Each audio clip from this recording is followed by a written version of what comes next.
Hi, I'm Phil Buchanan. I'm president of the Center for Effective Philanthropy. We're located in the United States, but we work with foundations, corporate foundations, community foundations, private foundations all over the world.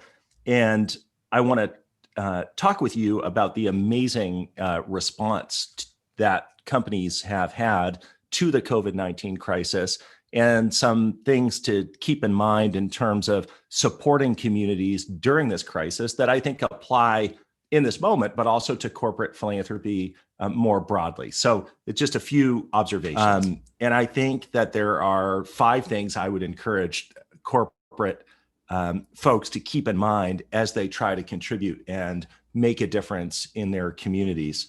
The first is that unlike in the world of business, in the world of philanthropy, strategy has to be shared, not just yours alone, in order to be effective. So it's really different when you're in a zero-sum competitive environment and you want your strategy to be all about your unique value.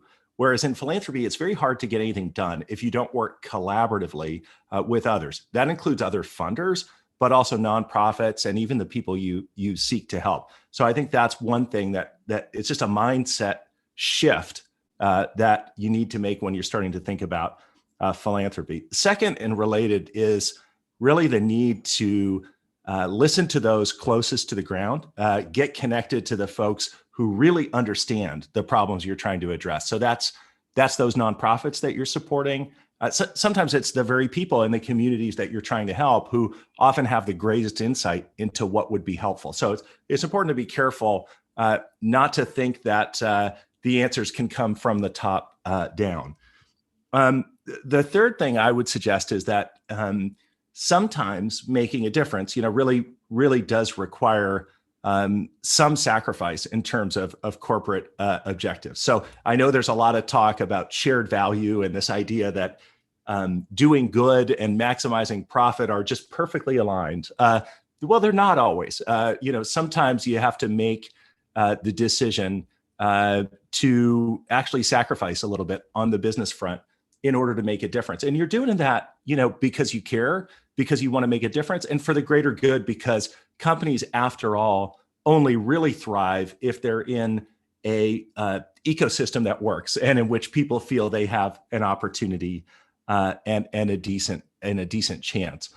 Fourth and related is I would encourage you, easy for me to say, not to obsess about brand and credit and PR, because sometimes that can get in the way of the kind of collaborative relationships that, as I talked about at the beginning, in terms of shared strategy, are necessary in order to have an impact.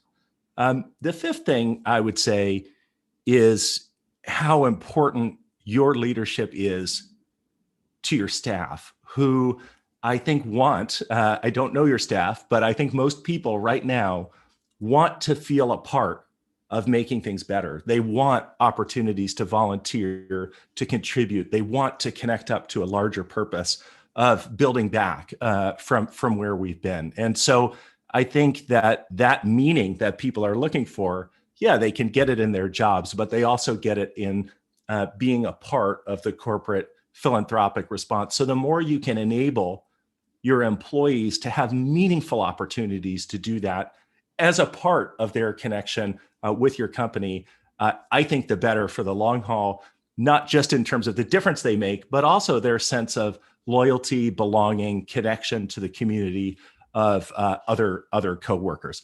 So those are some thoughts from me for what they're worth, and appreciate the desire to step up and make a difference in these very challenging times.